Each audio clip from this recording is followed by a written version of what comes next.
Əksər traderlər üçün maraqlı olan coinlərdə, yəni hal-hazırda biz Trump coin'ə baxırıq. Yəni Trump coin səhər saatlarında 11'ə toxunur, sonra 10.42'lərə 10.42'lərə gəlir. Yəni ümumiyyətlə bugün yəni 10.30'ların aşağı forması, yəni aşağı doğru istiqamətini davam etdirə bilər. Eyni zamanda alış əməliyyatları üçün yəni gözləmək lazımdır ki 11.20'lərdən yuxarı formasından alış verəsiniz.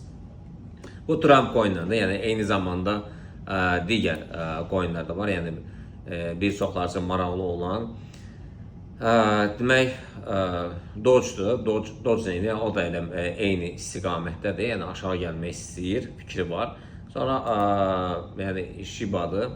Shiba haqqında nə deyə bilərik? Shiba'da yəni ümumiyyətlə coin'lar əsasında Shiba'dır, Trump coin'dur, Ethereum'dur, sonra XRP'dir, Doge'dur, Pepe'dir. Pepe neyinir? Yəni Pepe'ye baxaq. Pepe də yəni çox qəribə adı var. Pepe də ümumi istiqamət, yəni hal-hazırdakı aşağı gəlsə belə, yəni bir neçə gündən sonra yuxarı doğru istiqamətini davam etdirəcək.